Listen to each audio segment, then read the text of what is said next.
Buenos dias. Welcome everyone to the Inter-American Dialogue for today's discussion featuring inside perspectives and possible scenarios in Venezuela. My name is Michael Camilleri. I direct the Dialogue's Peter D. Bell Rule of Law program. Venezuela is in the midst of a democratic, economic, and humanitarian crisis. The contours of this crisis, I think, are probably familiar to everyone in this room. Political repression, constitutional breakdown, 5-digit inflation, severe shortages of food and medicine, and the exodus of millions of Venezuelans to countries near and far. The principal cause of this crisis, I think, is also clear. A government that has combined catastrophic economic policymaking with an authoritarian hand that punishes dissent, undermines checks and balances, and sabotages attempts at political dialogue. In light of this, it's tempting many times to believe that in this difficult and polarized environment, there's no space left in Venezuela for citizens of good faith to discuss solutions to their country's challenges across ideological lines. And indeed, the space for such conversations has grown more and more limited in recent years. Nonetheless, our speakers today remain committed to the search for a peaceful and consensual solution to the country's current crisis.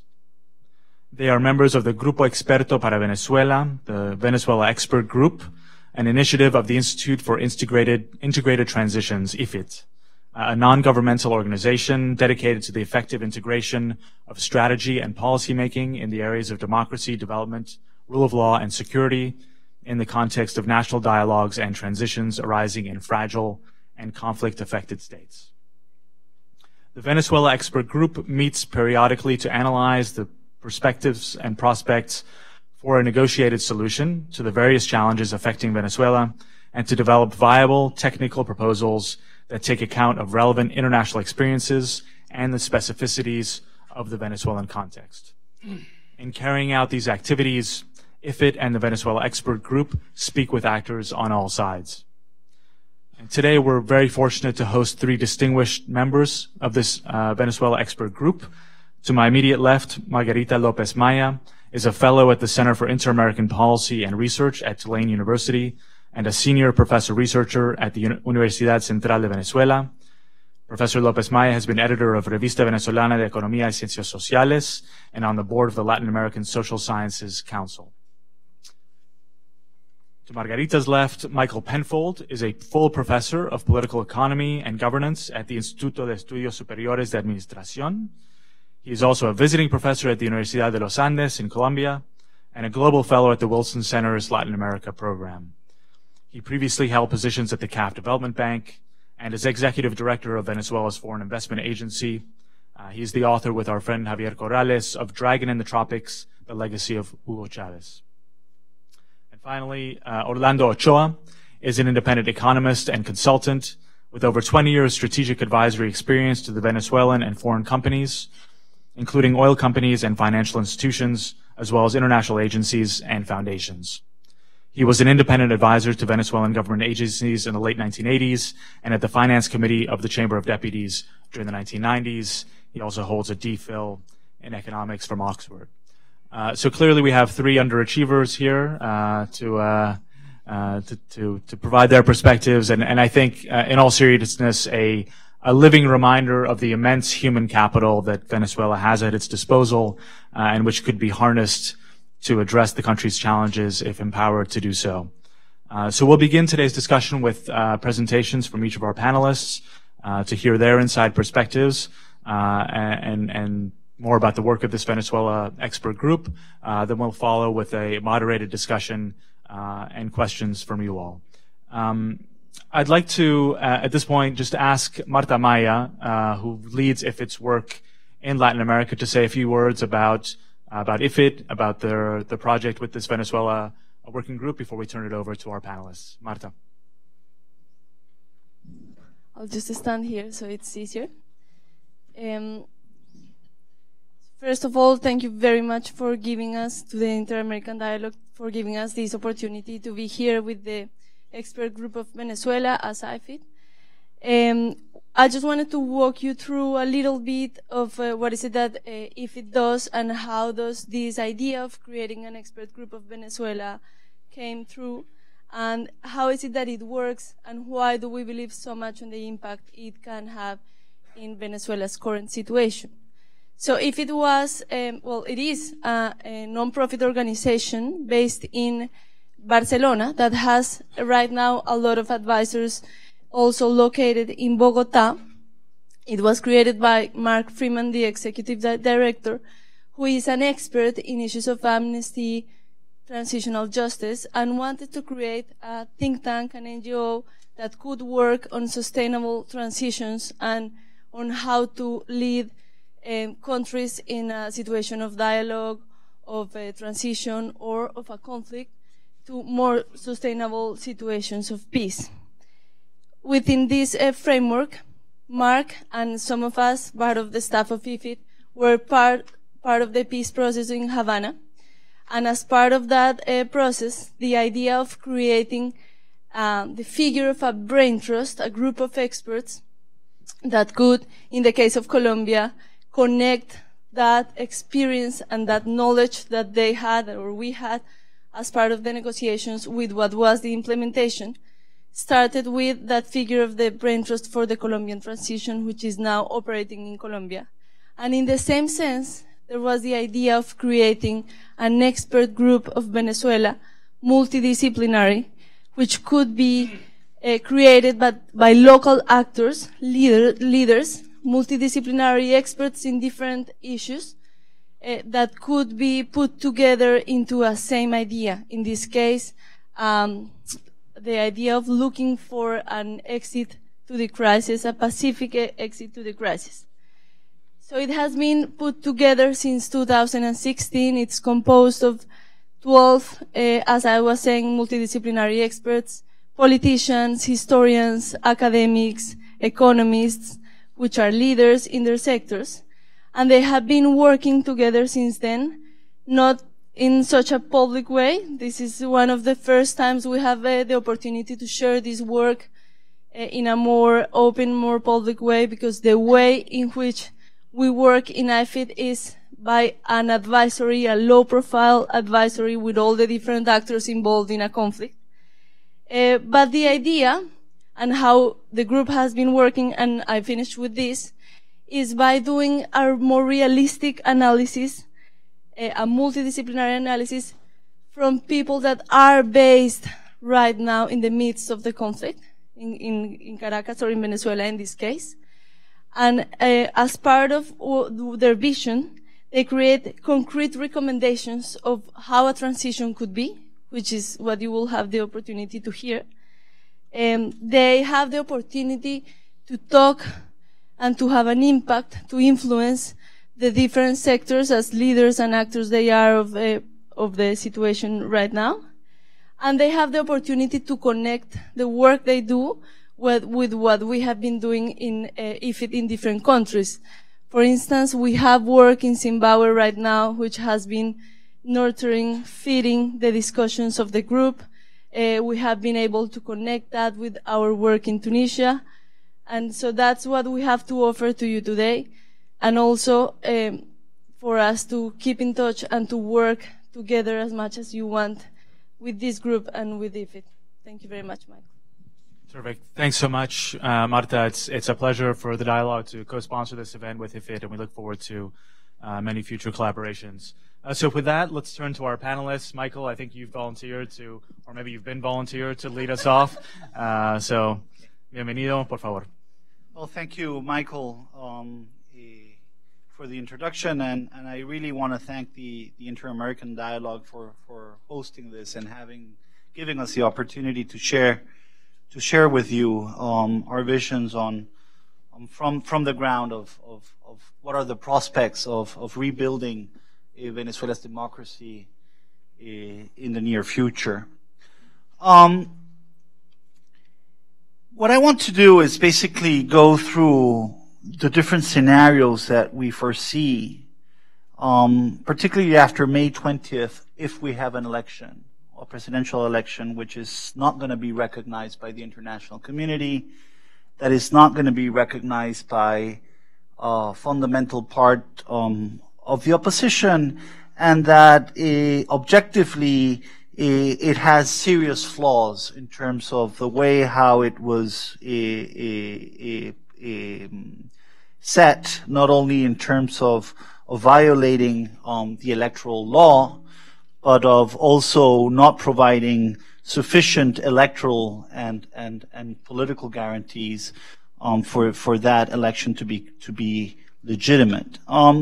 But having said that, that election is going to be a turning point, for good or for bad, for a situation of perpetuation of an authoritarian regime, or for increasing the chances of Venezuela facing the need to transit towards democracy again and to start reconstructing the country from the ground. When you look at the different scenarios, and you look at the political situation and the economic and social situation, you soon realize that no matter what happens, Venezuela has 5 very important constraints to face.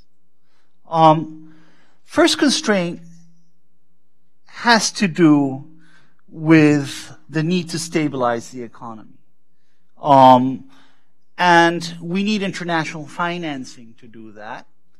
And we need to stop hyperinflation. And what is most incredible, and I find more astounding of what's going on, has to do with the pace, the increase of the collapse, particularly in the last few months. And a good example of that is the inflationary process. We started officially with hyperinflation in October, over 50% on a monthly basis. In December, we were over 90%. January was a particularly bad month for inflation, almost over 100%. Then it went down to 80%. This last month, around 60% on a monthly basis. We're talking about a yearly inflation that is easily going to be over the 5 digits or even 6 digits a situation. And that has a social, that puts in place a social dynamic that it's very important to acknowledge.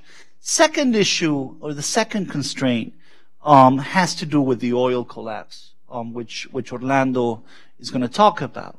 But stabilizing the economy is not going to be enough. You need to reconstruct the oil sector from zero, basically. This is a country that has lost in the last 5 years over 1 million barrels per day in production, and over almost half of its production, and particularly in the last 6 months, that decline has also accelerated tremendously, to the point that in the last 4 to 5 months we have lost over 400,000 barrels per day in production, and we're down now from 2.7 where Maduro started to 1.5 million barrels per day. Second constraint has to do with a social emergency. Hyperinflation and an economy that has collapsed by a half by the end of this year, even if we take into account the forecast by the IMF, we will have lost half of our economy. And with hyperinflation and with that decline in economic activity, basically we're seeing the huge impact in terms of impoverishment. Over 90% of the population is living in poverty, over 50% in extreme poverty. And we're seeing this huge pressure of people trying to protect themselves from what they're living, and their rational reaction is to leave the country And all of a sudden, Venezuela, which was the fourth largest economy in Latin America, is creating the largest refugee crisis in the Western Hemisphere that we have ever seen, not even comparable to what was seen or observed during the Civil War in Central America. But there are two additional constraints. One is organized crime. Security is a real issue.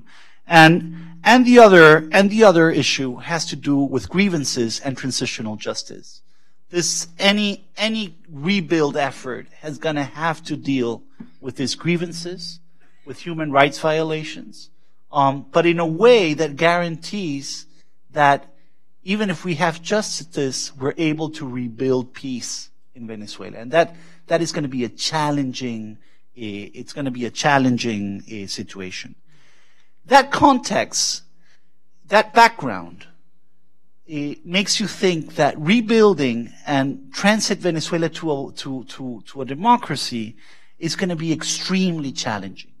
And it's going to require a very high degree of cooperation, not only between Venezuelans and the international community, but within the politicians and the different political actors. Without that minimum of cooperation, it's going to be very difficult to transit in an orderly way, without fully breaking down, towards a democratic goal.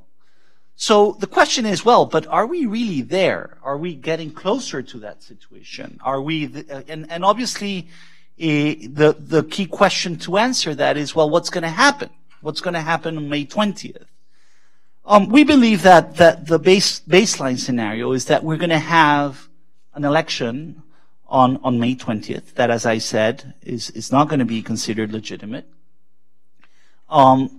with a cost and that implies, and even with potential international sanctions escalating.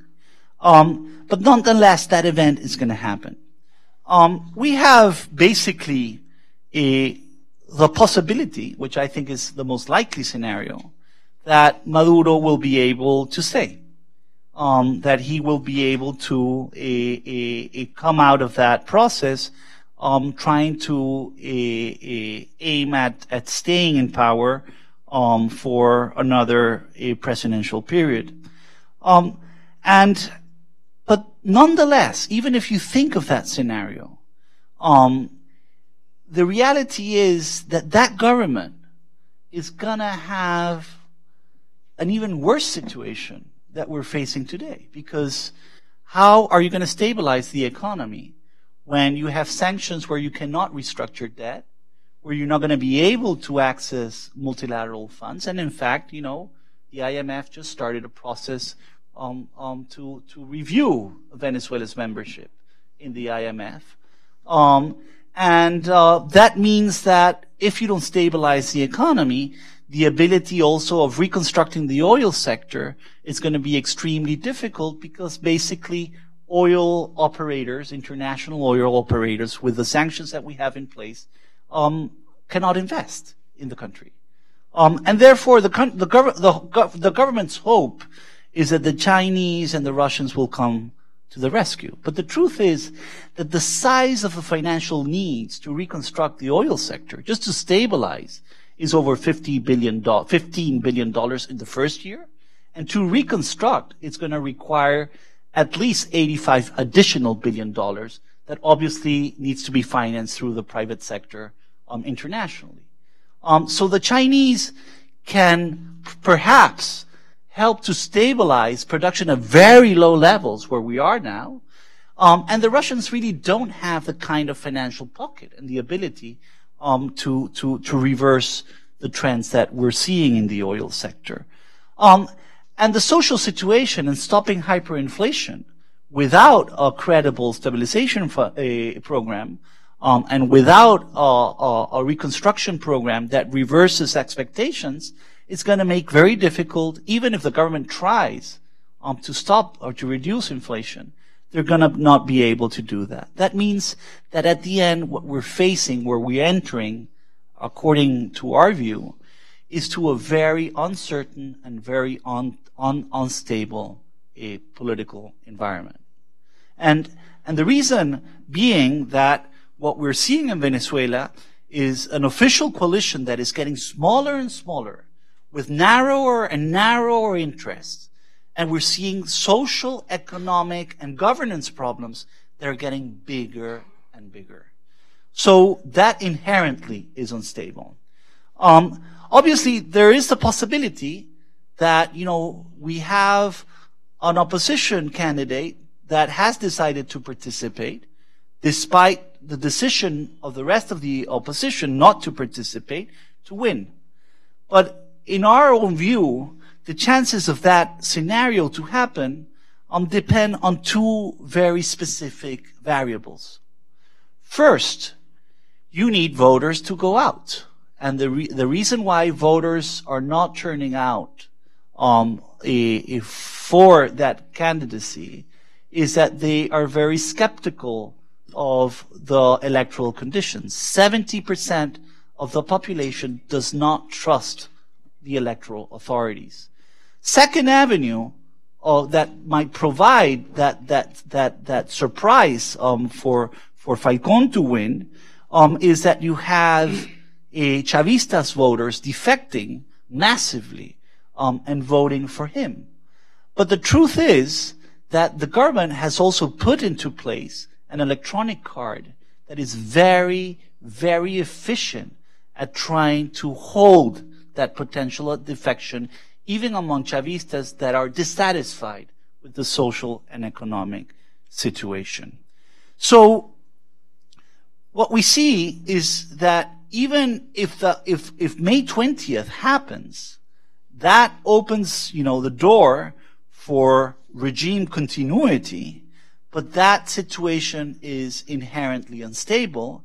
And even if there is a political change after May 20th, because the opposition candidate Falcón wins, he's going to have to face also a very difficult environment, in part because the internal dynamics, both within the opposition and within Chavismo and within the armed forces and within any institution you go into Venezuela now, it's a very fragmented situation. And the reason has to do is that in Venezuela, there are basically no institutions left. We have all depleted completely the institutional capital to solve conflict.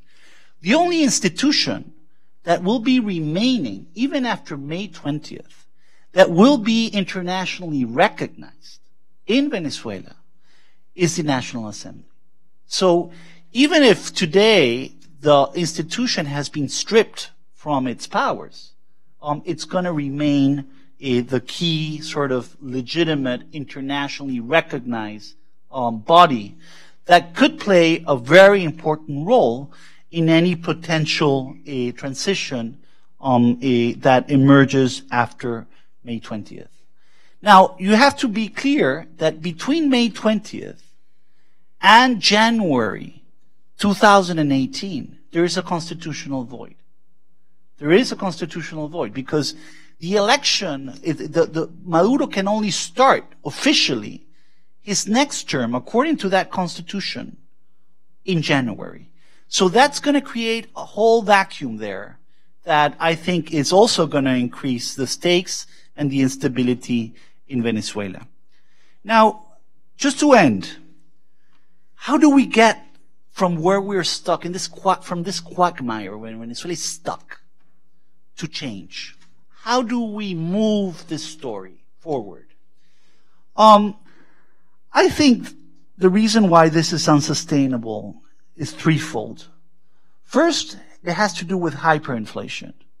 I think that process in itself, it has a huge impact. Secondly, Venezuela is an oil economy, and this makes a difference. And the reason is that an oil economy is intensive in capital. So you cannot run an oil economy, even if you want to close up, even if you want to isolate yourself. You cannot run an oil economy without accessing international markets and financing markets in particular. So you need that financing. So that's going to create pressure also internally within the government to deal with that reality. There's no petro, there's no alternative. You need to solve that problem if you want to stabilize oil production, even at low levels. And if you want to grow, well, you need even a better relationship with those financing markets. And the other factor is social. Many people think that there are no social protests in Venezuela. It's not true. It's actually very false. When you look at the statistics, and we don't have official statistics in Venezuela. By the way, non-for-profits in Venezuela are doing a terrific job. It's commendable. It's just incredible.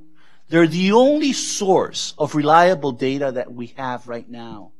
And that data is showing that in January, in February, in March, in April, compared to those same months, to the same months last year, in January, social protests increased almost tenfold. They're just growing. The government has been very successful at containing and not allowing those protests to travel from one city to the other, from one location to the other. But the truth is that when you look at those protests are not political. They're economic and social protests. People are complaining about gas shortages, they're complaining about electricity shortages, and they're complaining about food shortages. And that eventually is going to create an internal crisis, I think. The question there, and I'll leave it here, is, well, when that emerges, are we ready? Are we ready to engage in order to reconstruct and rebuild and shift and gear the country towards a democratic outcome? Or are we going to see a process that also falls apart and that is disorderly? I think that's the key question in Venezuela. And how we're going to manage that situation. And that's going to require not only strategy, it's going to require high degree of cooperation, high degree of capacity to solve these constraints, to remove these constraints, and also to be able to dream about a future and think about how we're going to modernize the economy, how we're going to rebuild society, how we're going to address inequality, and how we're going to address the structural problems that Venezuela has been facing for the last 30 years. Thank you very much.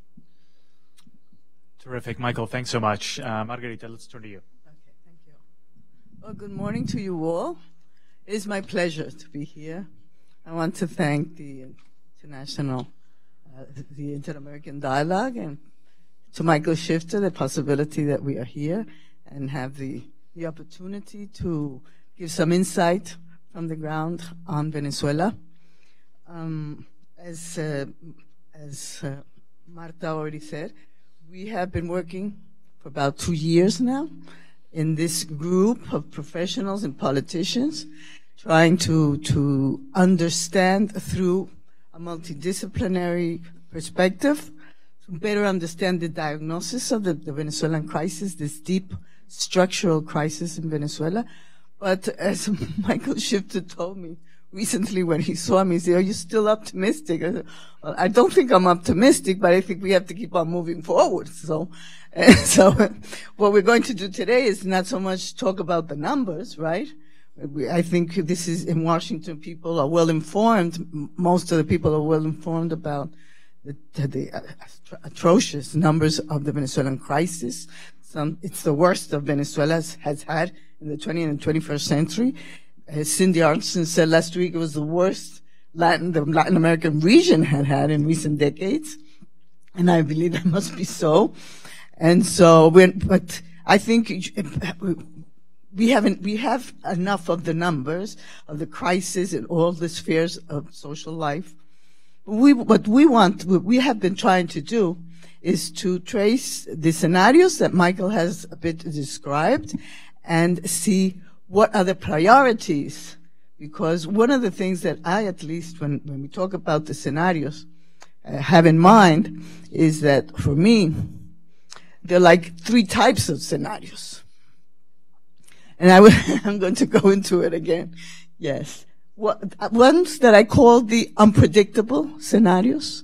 I think this, I'm not a political scientist, I'm a historian, and I'm a socio-political analyst. And so I can't forget the social economic situation. And what Michael has said, the social protest that is there. We are sitting on a bomb. We don't know what's going to happen. We really, we can go into political theory and see how the political system is and the actors, and we can characterize them, but we're sitting on a bomb that can explode maybe, maybe not, maybe tomorrow, maybe after May the 20th, maybe in 2 months, maybe in a year. And for me, at least, that situation is so bad and has no signal of becoming better, because there are no signals of the government that it will change the situation, that we have to put in one of the most likely scenarios is an unpredictable scenario. What do I mean by unpredictable? Well, a military coup could appear, a social explosion that nobody can control, and then the military will move in to try to control it. We don't have a military institution anymore, right? That is as destroyed as all of representative liberal institutions. These are groups that are using it for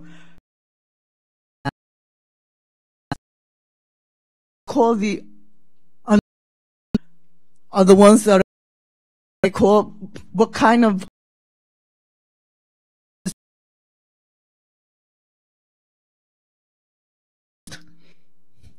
if that would happen, or if the candidates of the opposition leave Maduro alone on those in those elections, that would bring signals that the situation has changed, that the government is more in disposition to talk or to negotiate, or is weaker and has to negotiate. And then our chances to reach the door and open it towards a democratic transition are a little bit better.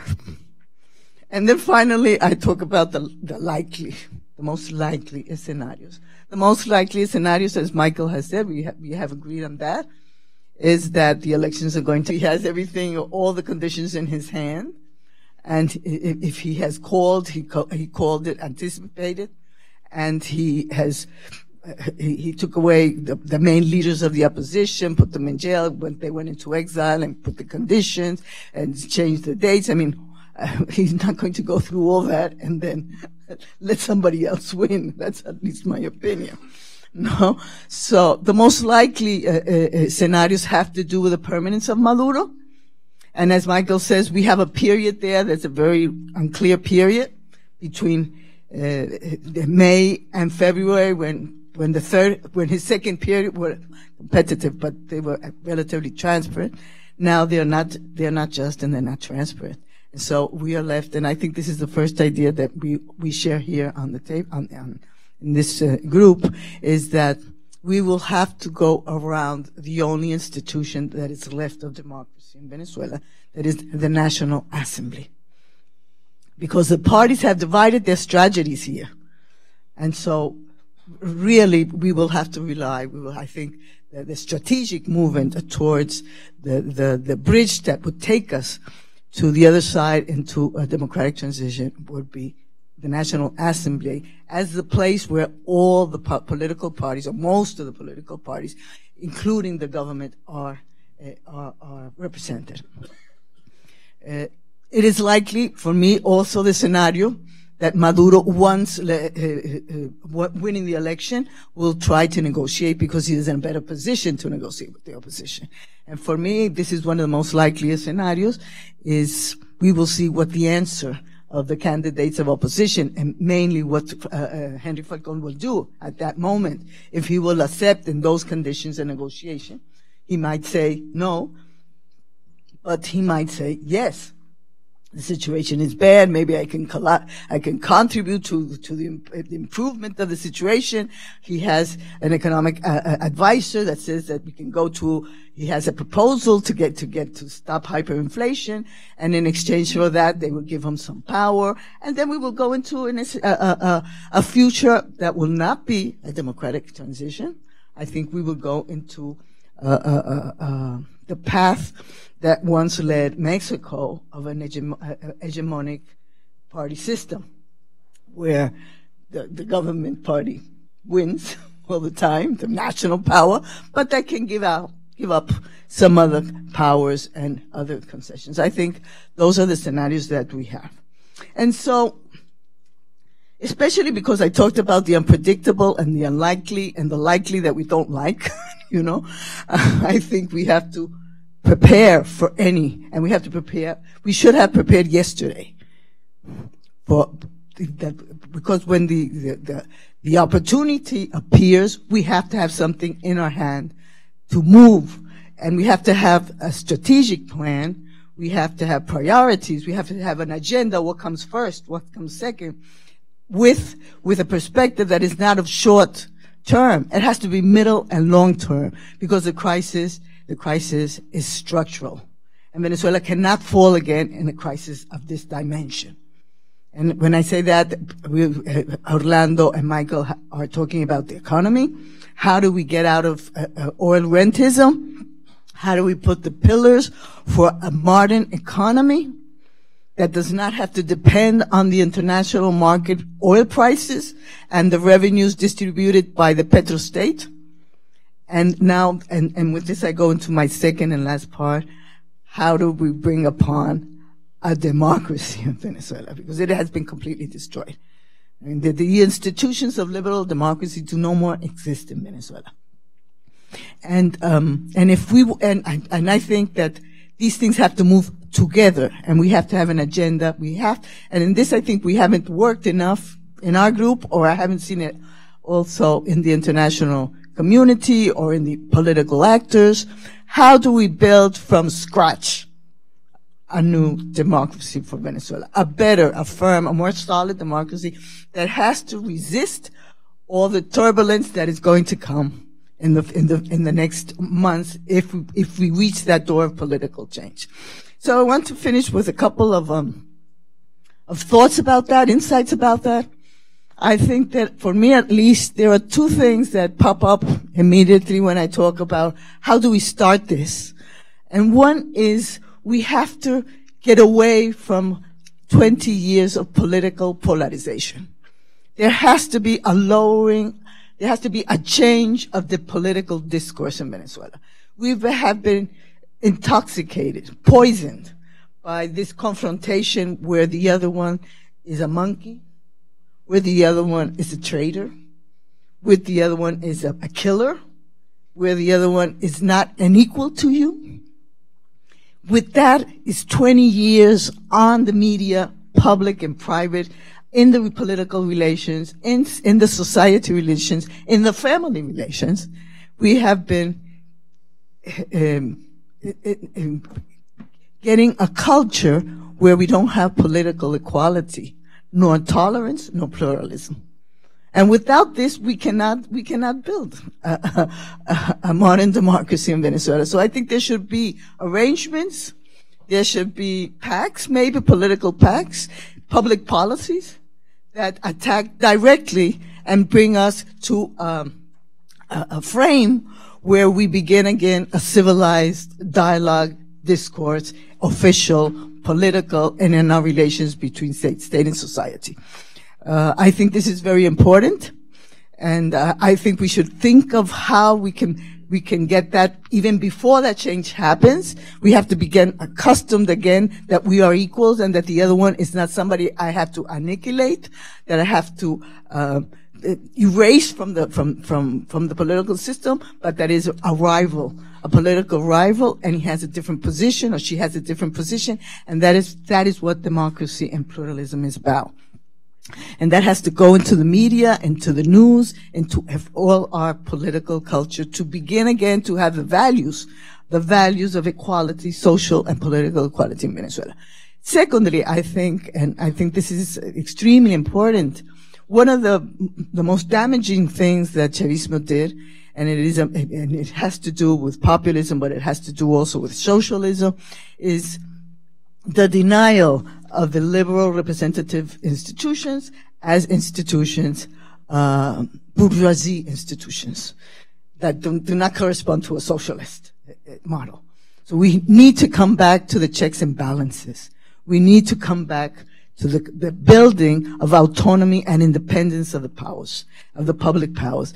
And I would say that this has to be simultaneously or prior to the idea of calling for transparent and free and fair elections, because we need a judiciary power. I think the judiciary power in Venezuela is one of the most terrible things that has happened to us, and I think in all Latin America. I think it's going to be a case study, and once we know everything that has happened in the judiciary that has been completely dominated. I have a minute more and I'm done. Has been completely dominated by the interest and the orders of the president. This has to be recovered, because without judiciary, we have no possibility of guaranteeing in those months and the steps that we have to do to build institutions of democracy, that we have a support on the legal system. Today we have a big problem there. We have to sit down and see. We have 33 judges in Caracas that have been elected, that don't have the requirements to be judges, that have been elected out of the law, and we have 13 outside of the country that were named by the National Assembly and that are talking in the name of the whole body, but they are only 13, and the Supreme Tribunal 33. And we have, it will depend on how the political change comes and who is stronger, the negotiation that we were going to have to do there. If we can really have immediately an independent judiciary, or we have to negotiate that in terms of time. And finally, of course, the same as I say with the judiciary, we have an electoral power that also has been, 3 of its 5 members have been named without passing the procedures and the requirements of the Constitution and the laws require. And so this has to be, I think, with these 2 powers plus the National Assembly, we have to move forwards in the building of that future that we're dreaming about, to try to get to the door to begin the transit towards a democratic transition, and to have the strength to confront all the obstacles that we're going to have in the way. Thank you very much. Yes, thank you, Margarita. I'm not sure I can tell Michael Schifter you're any more optimistic, but you're certainly as insightful and engaged as always. Orlando, over to you, please. Yes. Is it working? Yes, easy. Okay. Yeah. Thank you very much to Inter-American Dialogue for the invitation to be here, to the Institute for Integrated Transition that is supporting us on this task on working on Venezuelan issues. Since we have a few minutes, I'd like to concentrate on one particular issue. If we manage to get a political way out of this extremely complicated situation, what do we have to do the day after to stop the economic disaster? That question has been placed in Venezuela's political actors, and we have discussed it behind the scene. There hasn't been a public discussion, but politicians, business, parties, we have participated in these kind of discussions. And perhaps to make my point and the kind of building a consensus, and I think after a couple of years working on these issues, what can make a consensus to quickly respond under political circumstances that we don't know exactly what shape they're going to take? What can we do? Please allow me to make 2 or 3 minutes of a bit of history, because we have to look back on history to see what we can do.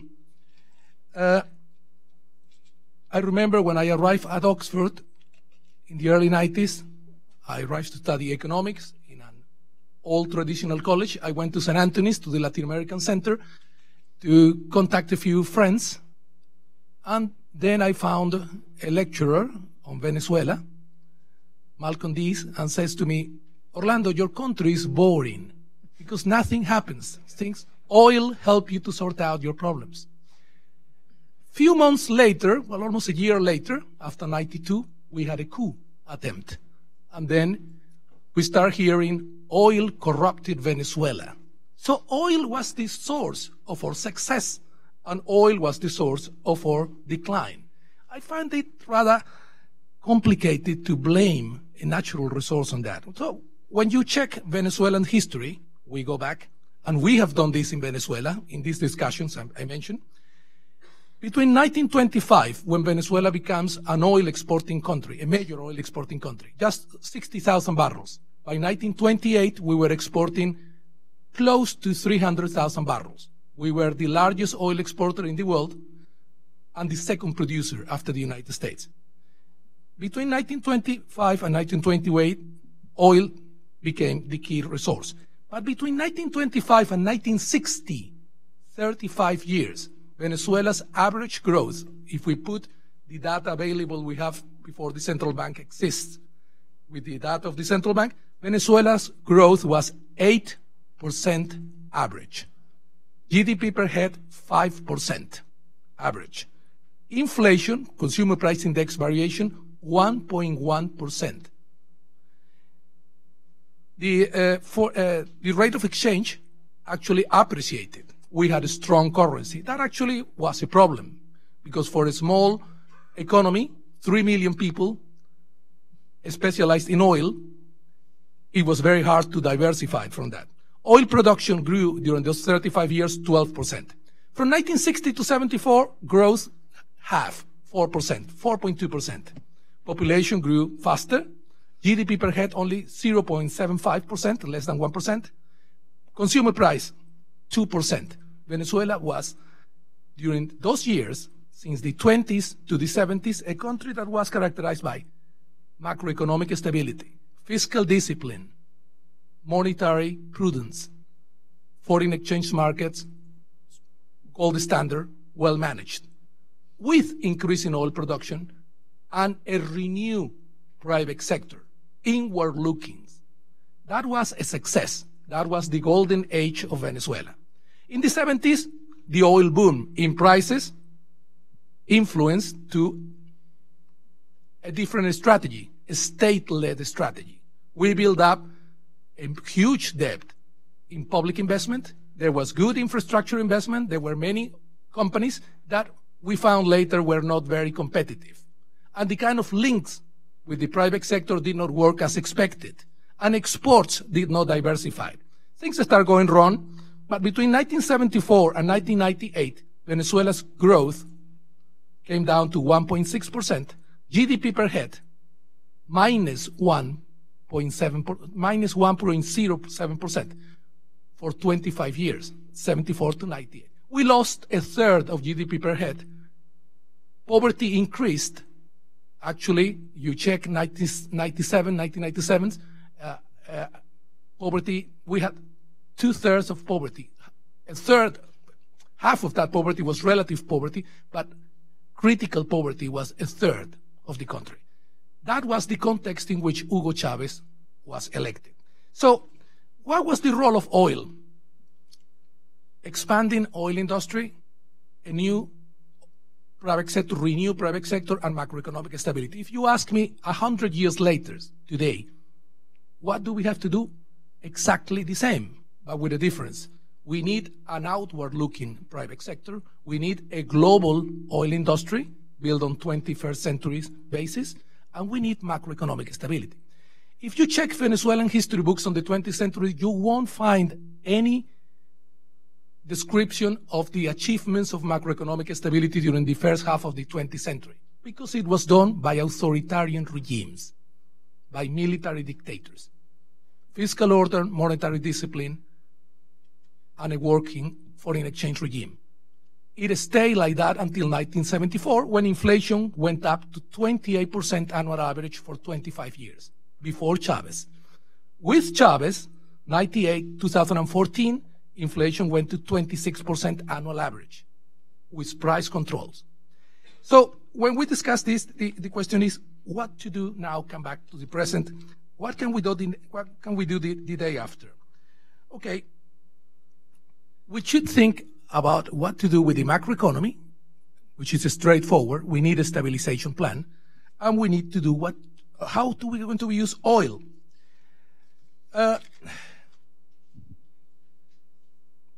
stabilize an economy, you need, as Michael said, international funding to finance the fiscal deficit during the first few years of the stabilization program, and you need to build up your foreign reserve to have a foreign exchange regime working.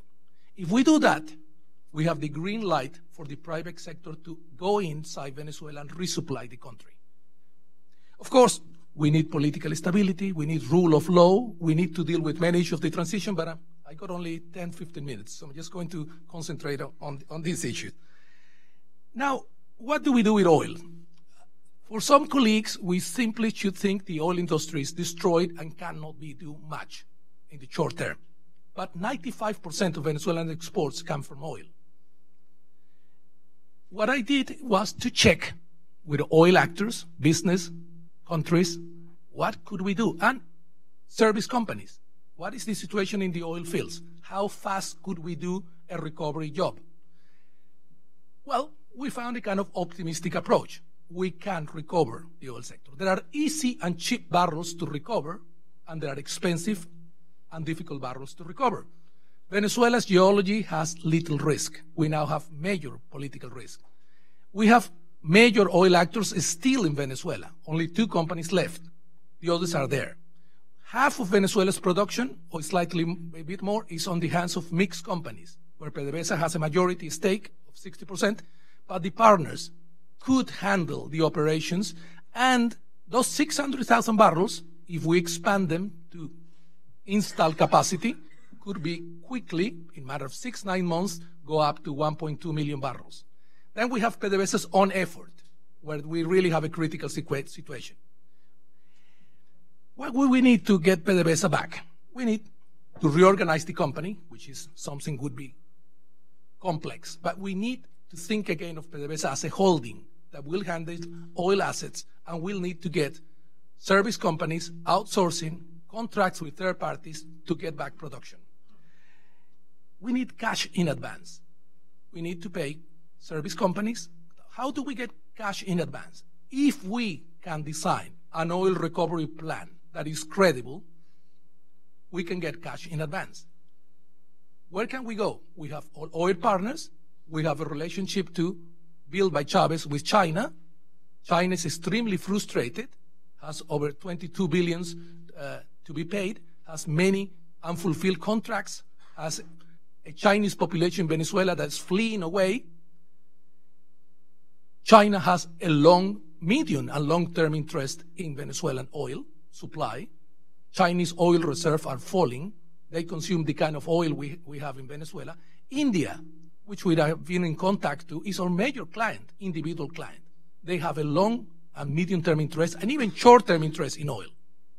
If we could make a recovery plan, which would be a long story to go through, and we can get cash in advance, we can have a relief on the amount of resources we would need from the IMF and other multilaterals. So mixing an oil macroeconomic recovery strategy could be a way of dealing with this. In fact, this kind of approach has a lot of consensus. I won't say 100%, but it has a lot of consensus in Caracas. Because it makes sense to use a history as a reference. We did many things right. Some people forget, I was checking, if you check Angus Madison's The World Economy at the end of the 20th century, work on long-term development. In 1913, Venezuela was the poorest country in South America, the major oil economies, the major economies of the continent. Argentina, Brazil, Chile, Colombia, Mexico, Peru, Uruguay. Brazil and Venezuela had the lowest GDP per head.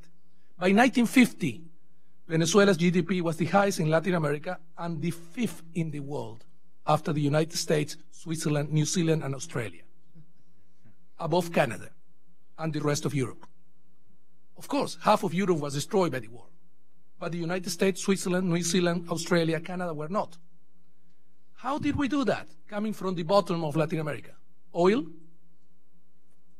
macroeconomic discipline, which was forgotten in Venezuela, and a private sector, a renewed private sector, looking inwards with huge profits.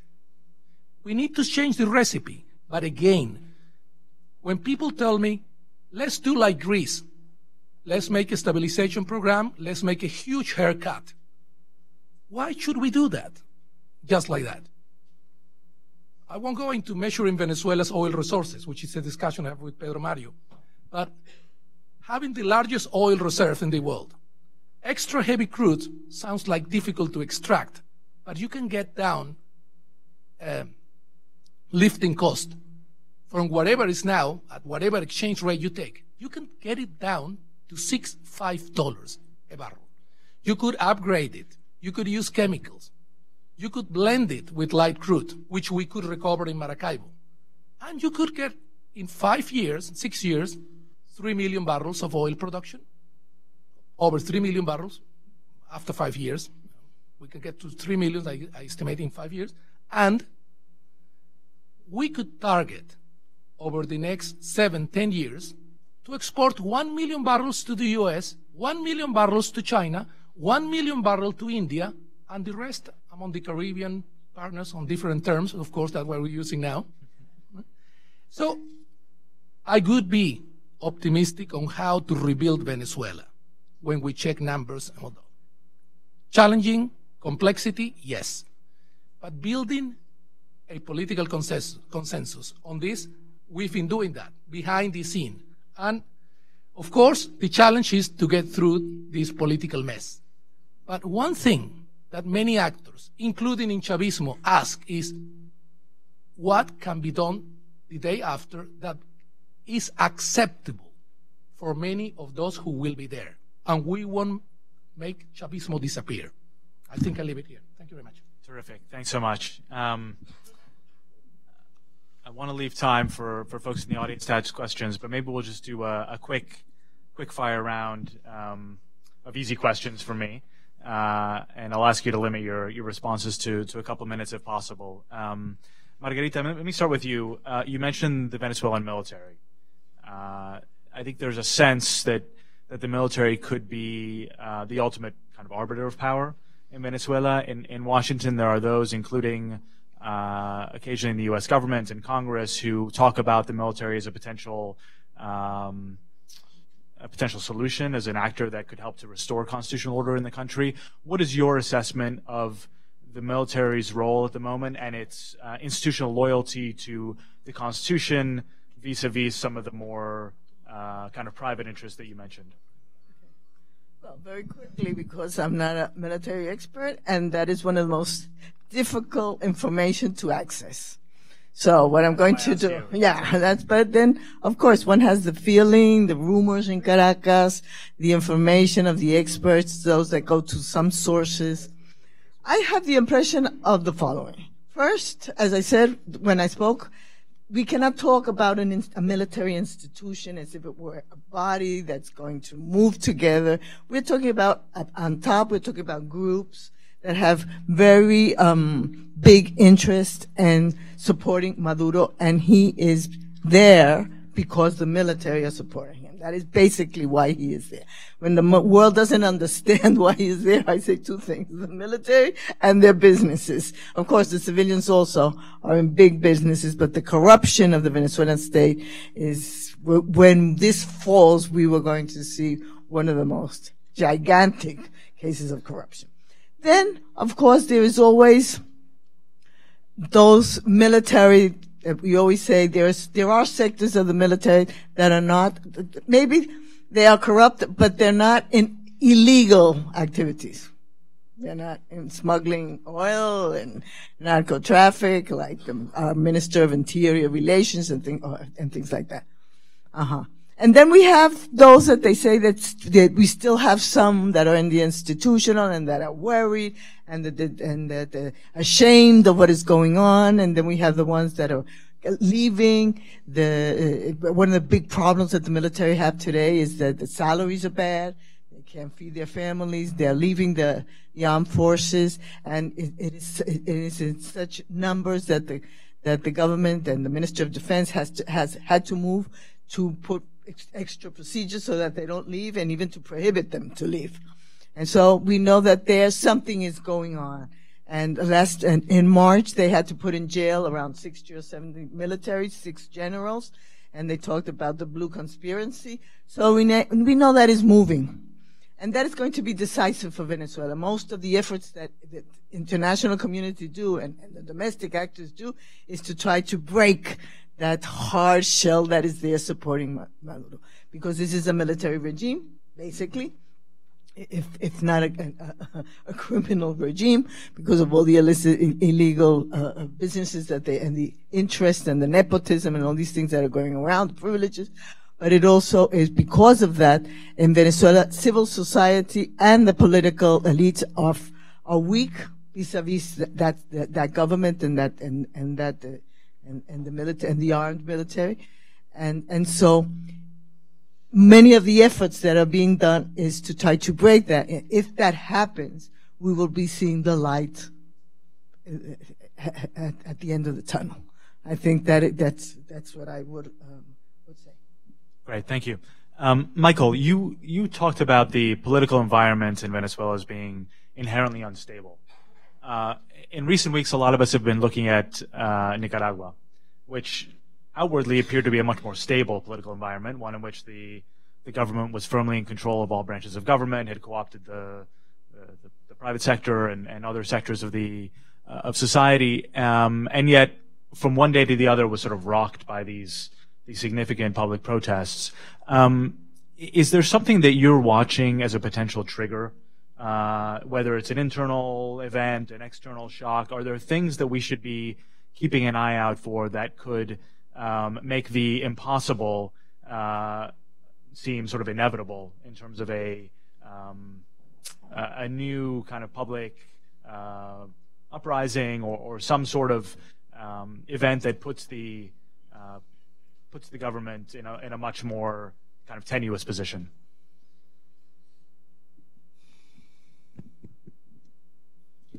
I told you they'd be easy questions. Yeah, let me use Margarita's idea of the unlikely, or and I think any unlikely event in this kind of environment can emerge. As I said, there is social discontent happening. It's not that this is a quiet country. It's not like we're not experiencing a dissatisfaction with public policy in a country where hyperinflation has drawn wages to the floor. People are earning today wages that are 93% less than they represented when Maduro came to power, right? And it's not like this environment is, an environment where institutions are working and there are rules and, so that environment breeds unlikeliness, any unlikely event. What I think Venezuela is lacking is leadership. And you see this in the polls. It's very interesting to look at this in the poll. Because you can have that kind of environment, but the government has been very good at doing two things. First, they've been very good at dividing the opposition. That's an objective that they have achieved. And by the way, the Russians have been instrumental in this, in their use of social networks, and helping the government develop a whole strategy to achieve that goal. And they've been very good at that. But they've also been very good at blocking alternatives. And they've done that with a recall referendum. They've done that when they feel threatened by certain political parties or political leaders. They've been very good at that with individuals and organizations. But But when you look at the polls, 80% of the people want change. 80% want change. But when you look at those same polls, 2/3 of individuals believe, almost 2/3 of the individuals believe that Maduro cannot achieve change. So they're skeptical that, it's not credible. He just can't do it. He created the mess. So is their thinking. But a similar proportion of the population also perceives that the opposition can't either. So you have a credibility problem. We're lacking credibility in terms of leadership. And without leadership, in an environment where there are no institutions, where there are no social organizations that are strong, I would say that the only strong organization that is left, social organization that is left in Venezuela, is basically the church. It's going to be very difficult to solve collective action problems. So this is the challenge. And I believe that, those events are going to emerge. Are we willing to engage? Are we willing to organize? And that's a story that has to happen in Venezuela. And that's going to require a very high degree of cooperation, and common vision on substantive ideas. I think a lot of the divisions that you see are absurd. They're related to strategies. What is the best route? Well, who cares if we share the same objective, right? And this is key. So if you're able to build that, and you're able to take advantage of those opportunities that are certainly going to emerge, then you have a chance at promoting change. Great. Orlando, the oil sector comes up a lot in Washington, and often in discussions about a potential expansion of U.S. sanctions in two ways. The sort of nuclear option being a prohibition on purchasing Venezuelan oil. The U.S. remains the largest importer of Venezuelan oil, but also potentially a more sort of targeted prohibition on actually exporting U.S. Refined products to Venezuela, which you know better than me, are then blended with what Venezuela is producing. And so maybe you could just talk about what the impact of either of those measures would be on the Venezuelan oil sector, which, as you mentioned, is already struggling with much diminished production, and then more broadly, what that would look like for the economic and humanitarian situation in the country. Yeah, well, if we look at the rate of decline of production, I would first, and given the difficulties, financial difficulties, if we see the rate of work of the key oil service companies, well service, they are working between 10 to 30% of what they used to do in Venezuela. With that rate of work, with the limitations of PDVSA's own resources, with the changes that General Quevedo made when he arrived, which makes things much worse. I won't go into details because you're basically now having transport, food, and even water supply problems to oil fields. And nobody dares to sign new contracts after the former president of PDVSA is in jail, and they're all scared.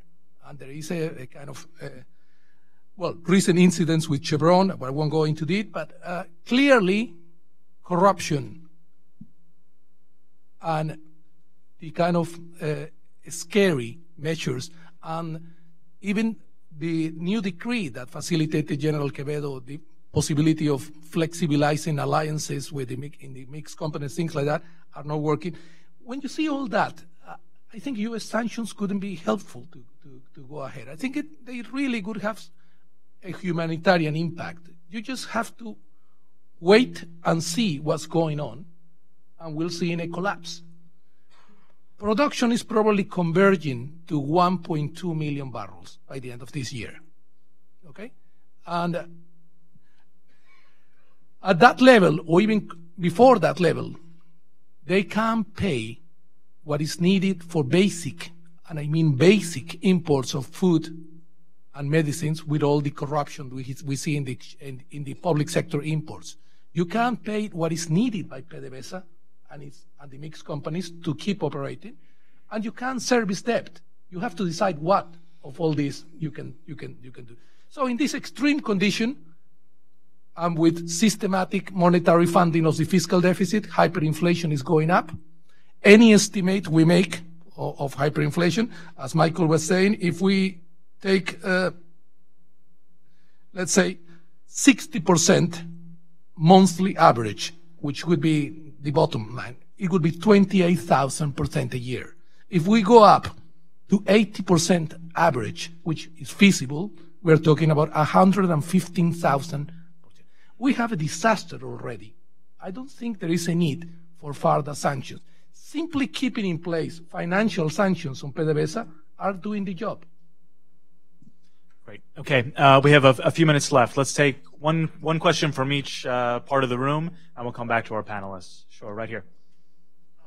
Wait for the microphone, please, and introduce yourself. Chris Jones, University of Florida. Why doesn't this crisis in Venezuela get any coverage in the U.S. media? You haven't read Ben Raderstorff's articles. And anyone here in the middle of the room? Alec, please. Alec Watson from Hills and Company. We talked a lot about the context. We talked a lot about the opposition. What do you folks who analyze this stuff very carefully think Mr. Maduro is thinking? How does he analyze this situation? And what does he think his future looks like? Over here. One. Right there. Hi, I'm Elizabeth Webb with iJet International, a business risk management company. So for the U.S. clients who are still operating in Venezuela, do you see the threat changing around the elections in terms of anti-U.S. sentiment? There have been some U.S. companies, not just Chevron, who have faced arrested employees due to so-called economic espionage. Great. Maybe, Orlando, can we start with you this time, and we'll work our way back to Margarita. Well, the business environment for U.S. companies. Chevron is staying in Venezuela. They took away their staff that might be threatened because of the procurement decisions. The procurement decisions are linked to what we've seen over the last few years, systematic corruption, and they didn't want to endorse what the PDVSA side was proposing. So I guess the government is also trying to do damage control. I don't think Maduro will get as far as trying to get U.S. business sanctions or out. In fact, if you listen to his electoral speech, he's trying to tell us that after the elections, he will concentrate on the economy. Of course, he's not credible. I don't think they want to make things worse on the economy. I think they know exactly what they're doing. They need to finance all their social networks that helps them to keep dependence on 25% of the electorate, and they were ready before, and they are still ready to pay the cost of hyperinflation to keep that social control that gives them at least an appeal to legitimacy. Besides that, sanctions and all this situation cannot give them much of room of maneuver. Perhaps, as part of what is in Maduro's head, Maduro's and his closest collaborators, one way they might attempt to get out of this situation of sanctions and increasing sanctions in by the international community is if they could manage to make an alliance with, for example, an opposition leader that participates in the election, like Falcón, and they offer, whether Falcón loses or wins among this strange electoral situation, offer a kind of collective transitional government. They might try to lose political issues, like having in jail So that's what they say. They could relax this, and they could make some changes on the economy, and they could attempt, under that scenario, to get international recognition for a kind of mixed government. That would be perhaps the only thing that we can see that they could attempt to do, besides staying where they are, entrenched, while things collapse around them. Go into this question about Maduro's thinking, which I think it's a terrific question and a very pertinent one. I think Maduro's aim is to stay in power, and to perpetuate his own power. And I think he's moving from a first presidential period where he had to share power, which was always a very difficult process, and where he was the key broker of that arrangement during the succession after Chavez died, to a second period where he is the personification of the regime. And that requires, in order to achieve that, he needs, I think, three things. First, he needs international legitimacy, which is something he was attempting to do with this May 20th election, but that he's not getting. He's not achieving that. And in fact, when you look at the, it's already clear that the Lima Group, which includes Canada and the U.S., includes Canada plus the U.S. plus Europe, are not going to recognize that election. Second objective, which I think he has been successful, was dividing the opposition, because he's trying to achieve this only with 25% of the votes. Of support, really, of approval rates. So he needs to divide the opposition in order to achieve that. He's been very good at doing that. He's achieved that objective. Second and third objective is really to have social control, to contain any potential social threat, which he's tried to achieve that through the food program called CLAPS and through the electronic card.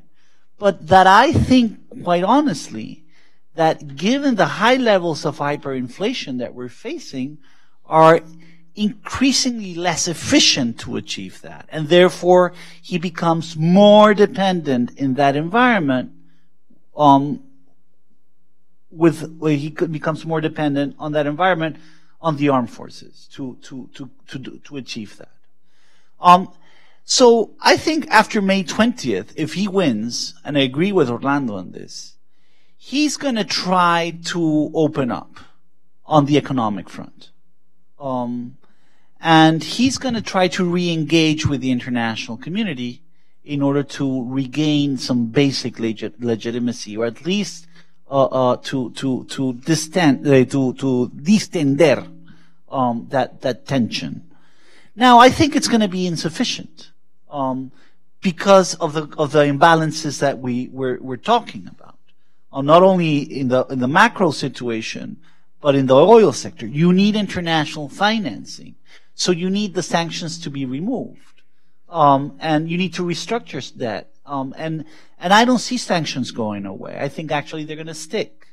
And that's going to be an incredibly difficult environment.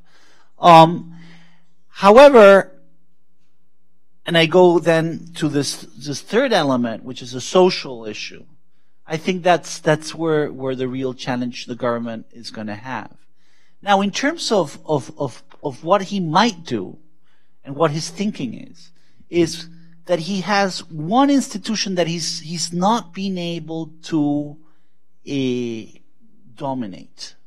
And that is going to be the only institution left that is going to be internationally recognized, which is the National Assembly.